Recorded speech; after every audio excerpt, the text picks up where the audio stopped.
I thought in terms of speaking about design computation cultures, I could speak very directly, I think, to the subject of design research as a form of search. People had mentioned to have an interest in speaking directly to some of the work that we've been doing in the design research lab. Currently, been working on issues of gamification. We've been looking at subjects from the metaverse to city development and participatory structures to issues of mobility and prototyping.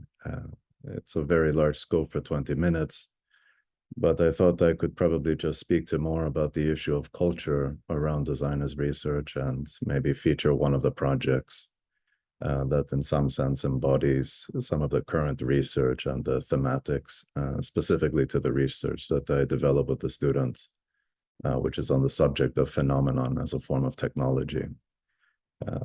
Design Research Lab is really an open framework where people come together to work collectively on very large thematic issues. And it's really predicated on the idea of making an unapologetic belief that design and design research offers a way of thinking, not only about making systems thinking, but really about constructing a culture where people can speak to their lived experiences and structure a way of engaging the way that we consider research as a kind of very active and engaged way of participating in much larger kind of human endeavors. It's been going on now for a quarter of a century. And in the digital world, I think that is a very long-standing engagement in this world. The lab was really put together with these two particular publications in mind, looking at the lab as a strategy of thinking about how we could develop a framework to engage things. Thomas Kuhn's Structure of Scientific Revolutions and Laboratory Life, the Social Construction of Scientific Fact by Bruno Latour and Stephen Wolger plays, I think, a very important role in the way that we conceive the lab and consider the ways that we explore things, but it's always with a kind of cautionary tale, as Thomas Kuhn's basically put it in 62, that the answers you get depend upon the questions you ask. There is a history of second-order cybernetics. There's a history of exploring technological and systems thinking and how that has evolved, particularly within the domain of the architecture engagement, things like the architecture machine group, let's say at MIT, morphing into something like the Media Lab. The seeds of architectural research in some sense is very much, I think, an open exploration in terms of developing not only a way to think about design computation as not only a cultural endeavor and technological endeavor, but really a phenomenon in its own right in terms of asking, I think, things that negotiate between human and non-human engagement. The subject for a lot of the research that directly is involved with my studios at this current stage is on the subject of phenomenon as technology as a form of sustaining life. And between the work that I've been developing with Minimaforms and the work that I've been developing with the DRL and the different labs within it, the idea of, Heinz von Forster's concepts of the world as you see it is your own invention and observer principles have played a very important role. And particularly the issues around quantum physics has been of a very personal kind of interest. Discussions with physicists like Carlo Rovelli and others have played, I think, an important role in some of the work that I've been developing within Minimaforms the last 5-6 years, and structuring, I think, larger kind of research questions within the lab. I thought maybe the best way to kind of engage it in this short format is to kind of walk through one of the presentations of one of the research projects that was developed and presented this last year. The way that we sort of work on thematic research, it's usually over an umbrella agenda of 3 to 4 years. This particular project was speaking to waveforms and frequency and trying to understand the kind of invisible structuring of space through friction, through frequency. So a form of kind of ultrasonic architecture. But to kind of give a window into all of that is, I think, in some sense, to try to understand that design research creates an opportunity really not to consider what research should be, but what it could be. Exploring, I think, in a way to try to develop more experimental ways of thinking through practice as a way to basically construct learning environments that make accessible, I think, higher order complexities through the concepts of design and through the concept of exploration. So in this particular project, exploring sound as a wave phenomenon and really trying to see how that could organize matter.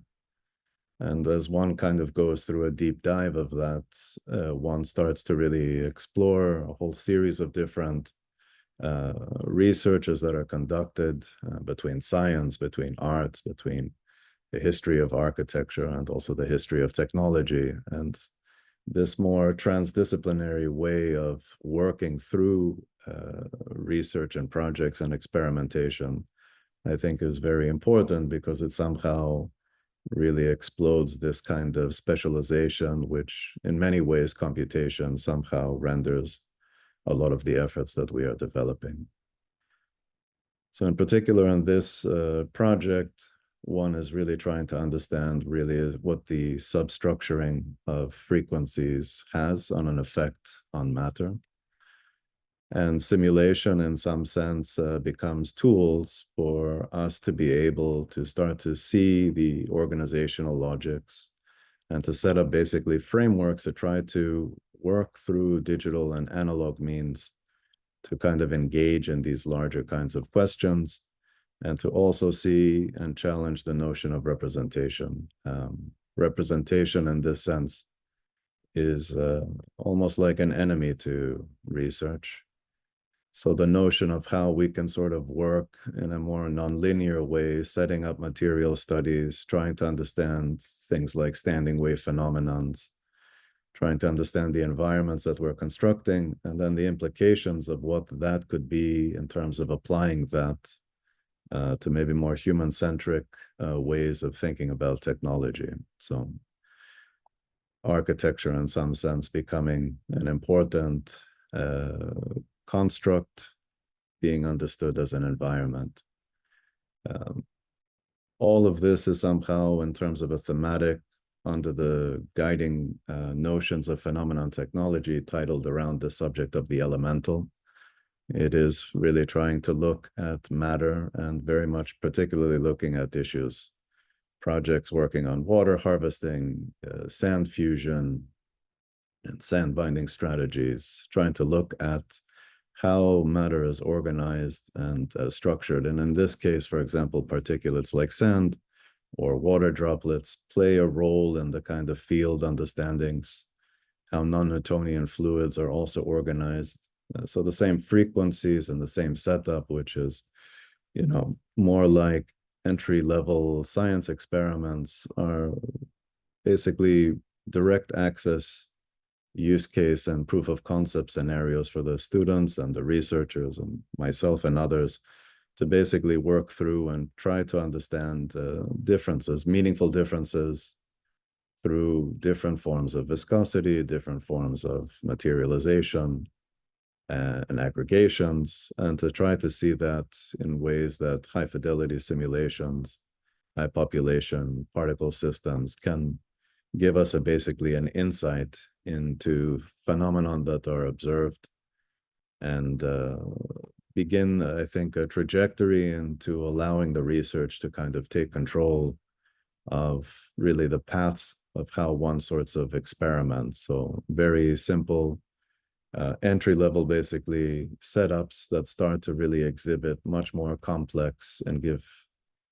not only complex behaviors, but give us an understanding about distinctions of boundaries, simulations, and also physical manifestations of different forms of phenomenon, from friction and static and a whole series of other things. What becomes, I think, very self-evident quickly is that a lot of the work of very sort of complex sciences becomes legible and accessible, and in a way, through a kind of shared and collective endeavor, becomes something that brings people together to speak through, I think, research that also has a sense of curiosity and wonder, and starts to bridge the gap between these ideas of science, technology, the construction of space, art, architecture.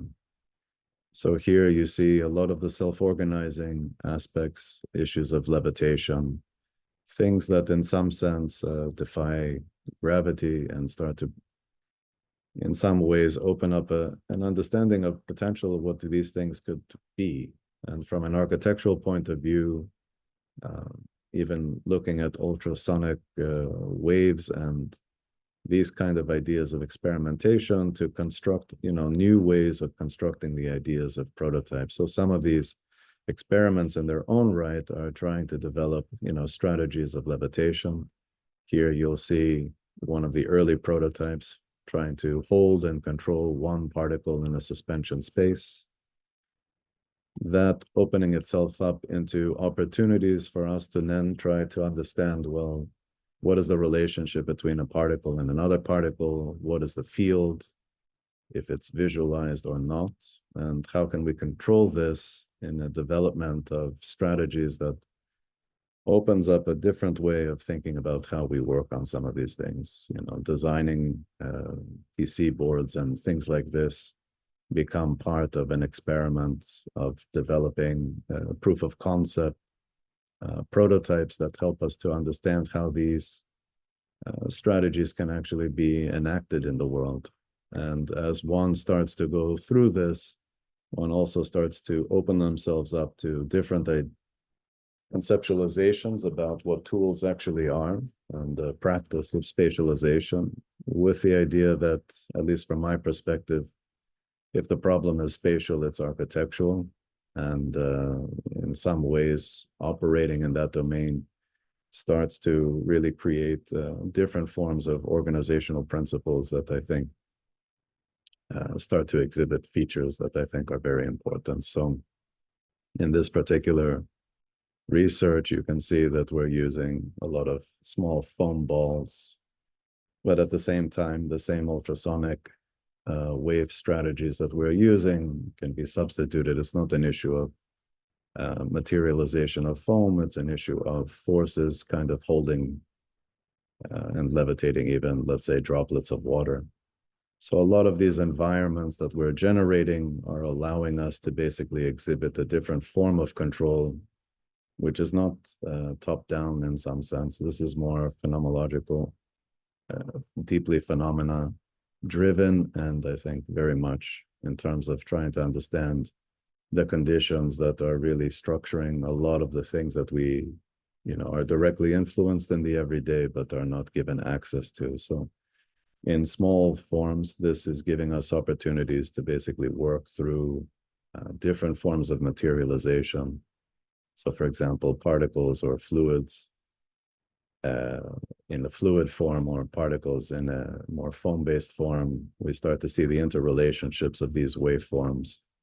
And it starts to open up, possibilities of trying to understand our environments, and in some sense, also getting a different sort of perspective of what we mean by, more ecological or environmental design, problematizing, I think, a lot of the issues that currently developed in terms of ecological thinking, but also in terms of how that is interpreted by the architectural built environment as sustainable design.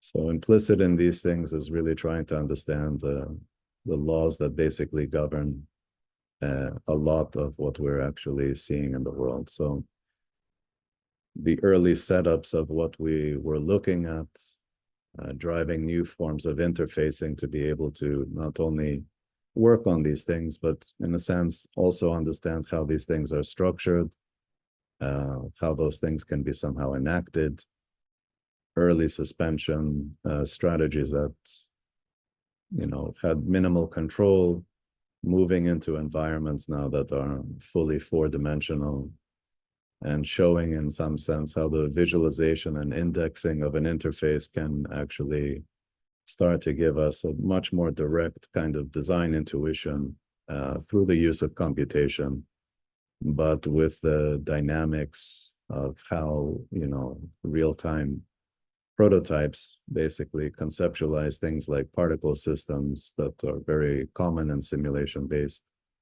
or voxel-based computational strategies, and giving it a kind of new potential or a new form meaning. So here you could see a lot of those same particles. You see the fact that this isn't about, more traditional conversations about form, but everything is behavior and everything is information. So the issues of time, dependency, relationality, a lot of the aspects that are very much driven in the world of quantum physics start to become manifested in experiments that we can develop that have very direct access and give us basically a bit of a clue, but also a way to work with wonder and curiosity, which I think is very important when we speak to the disciplines of design and design research, and potentially what that can contribute to the world. So here are two different particle setups. Like I mentioned, to the left, distinct kind of foam particles, to the right, behaviors of the same frequencies, but with two water droplets. Those meaningful differences and observable differences, I think, is very important. And, seeing the different phases and phase changing of different ideas of gases or, liquids, solids, and seeing how they are organized by different rules of self-governance of these phenomenon, I think, is very exciting. And in a way opens up, I think, a conversation that I think to the heart of it is speaking about issues of formation, simulation. And a lot of the environments obviously are then trying to negotiate ways of working with this that also go beyond constraints of the physical prototypes, environmental prototypes, into more simulation strategies that may be more familiar in terms of dealing with high population agents, or in this case, particle systems. And using this to sort of leverage, the possibilities of how this can be developed as a spatial strategy, a spatial interfacing strategy, and potentially what that could be as a building or as a sort of form of design systems thinking. So here, working through different, issues of, vectorial organizations, attraction repulsion strategies, things that are very common, I think, in computational logics, but working through ways of actually starting to see how we can have more complex field organizations that can start to develop. Now, to conclude a presentation, a speculation in terms of some of the things that we witness in the simulation, so forth, can render themselves into conversations in terms of how technology is applied to architecture.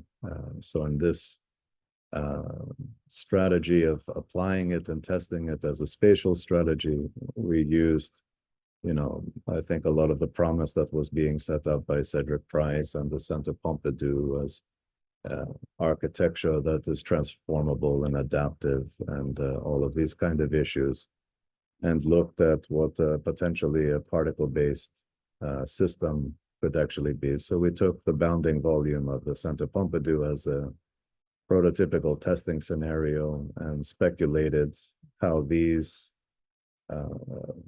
prototypes that were used to condition particle systems could actually be developed as a system for thinking of a building as an environment and as a field, developing potentially a new concept of what a information-based system or a data pixel could actually be within this environment, and using the same strategies that we were developing in terms of the prototype to think about how that can be more user engaged and influenced. So in some sense, looking at these more prototypical formations that we were looking at as simulations, and opening up the question, possibility of a museum that is completely shape-shifting and creating this kind of dynamic landscape. Some of those things conditioned by very simple experiments using balloons as particles within an environment, and developing simple, sensor-driven kind of approaches to try to understand what that experiential aspect could offer, and the possibilities of an architecture that actually,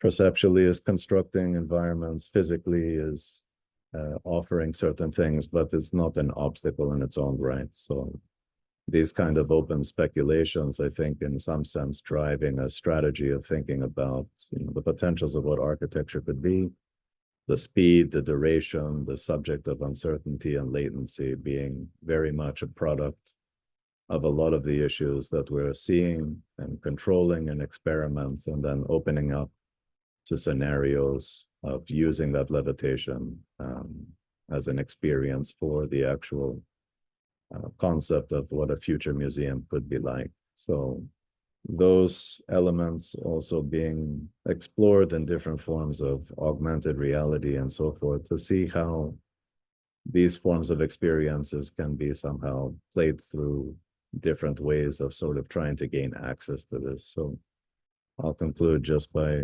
showing a series of different experiments that the students did in different, let's call it bounding volumes, to see, for example, within the British Museum or outside Bedford Square, some way of trying to gain access to what this kind of exploration would be. And I think unlike, the earlier days of the DRL 25, 20 years ago, the tools in terms of gaining access to a lot of these kind of strategies and being able to really develop ways to really access in a profoundly multi-scalar approach are offering, I think, very different insights. So the simulation world, the tangible world, the prototyping and augmenting world, I think is really at the fingertips of all the students and researchers today. And I think the desire to sort of try to control rain droplets or whatever are becoming more accessible. So I think the only limitations really are our own limitations, both conceptually and technically, to really try to find a way to think about how these things can work together, and reconsider a lot of the issues that we're thinking about in proof of concepts that I think are at least seeds for basically what the future could potentially hold. I'll conclude, though, by also putting forward a bit of a warning. We don't really foreground technology in the work of minima forms or the DRL, but a very big part of how we develop the projects are really trying to respond both to a history of technology and the access of the technologies that we have today. That being said, physics doesn't really have a concept of past or future, but it's very much about in the real. So time, for example, is a form of human construction, which is also an illusion. It's there for us to be organizing ourselves, but in a sense, it's really conditioned in a very unique way to each of us. So I think in some way, I'll leave it there and open it up, I think, to the conversations that we'll have after the three presentations. So thank you for your attention. Yeah, thank you very much, Theo. Would you take any questions now, a couple of questions before we start with the session? Yes, of course. I'm happy to do that. So if there are any questions from the audience, please feel free to either type on the chat or just unmute yourself, and we can hear you. In terms of a lot of the DRL research, it has a very kind of open scope, but here you'll see different kinds of technologies being brought together. which is why I've sort of selected this project, because we have projects working on digital twin metaverse strategies and Patrick Schumacher Studio, or mobility issues, and Pierre Andrea's gamified spaces in Sages. So a lot of the tools, in some sense, are not just tools, they're opening up, I think, new strategies to think about what the cultural practice of design computation, I think, could potentially enable. I think that that's a kind of an exciting space for young people to really see how they can think about new models of collaboration and new communities that can kind of emerge out of that. Yes, absolutely. Yeah. If they want to know more, I guess there is quite a good website with the different programs, or is it better to contact you or contact the AA directly? And every January, we basically have a 2-day event at the AA. This will be early January. We basically present all the work, and it's live streamed. So I try to make everything as accessible as I can. If people are in London, they're welcome to come to the lecture hall. We have keynote lectures. Last year was Heatherwick. Right. So yeah. People are open to come at any time, but of course, all of this is also live streamed and sits on the AA's YouTube. But we try to make it accessible for people. If they want to reach out, of course, they should feel free to do that. Right. I have two questions. I'm waiting for the audience, but I have two two things that I just want to hear what you have to say about. One is about super organizations or super organisms, and when we see those amazing particle systems and how they have their behaviors. What have you observed in terms of super organizing them? I mean, I think, for example, like particle systems is in some sense nothing new within the digital paradigm. But I think the accessibility to some of the research that we had been developing, particularly in terms of controlling even 1, 2, or 3 particles of different consistency of fluids, of grain particulate objects, just gives a very different insight in terms of how we can really work with high fidelity, high population systems. So I think in this sense, I think working with these tools is very interesting, because in some ways it's also challenging a concept of control. So I think for the longest time, the conversation within the digital has been about generating dynamical systems into some form of meaningful form as a kind of arrested way to sort of capture dynamism or something like that. This was more about form making and formal ideas of architecture. I think, for me, the subject of behavior is very important. It has ways of cutting across, I think, all issues of human and non-human. So that was really where most of my attention went in terms of my own research and PhD work at UCL and stuff like this. And when we look at these larger organizational logics, I think it opens up, I think, a very important acknowledgement of participating in much higher level ordering environments. And so how we see our participation in that, I think, is very important. When we open it up to some form of discovery and understanding, it also challenges the way that we educate and learn, because it shifts what we want to do in a much more top-down way in terms of, usually what conventional architectural design and engineering focuses on, into something that's potentially much more speculative and generative and behavioral. So my interests are really in exploring that, because I feel that in some sense opens up a very different and much more human way of looking at technology.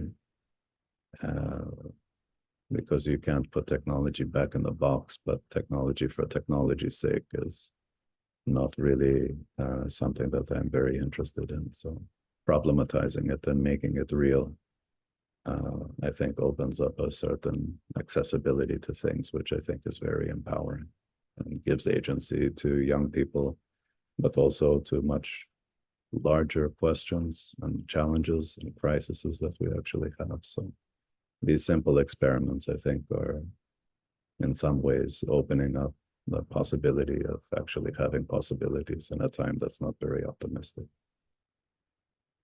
Right, yes. Well, that answers my second question. It was about education and the effect on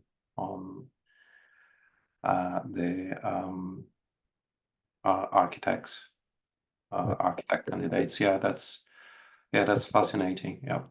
I think from my perspective, I mean, the DRL has always been a collaborative experiment.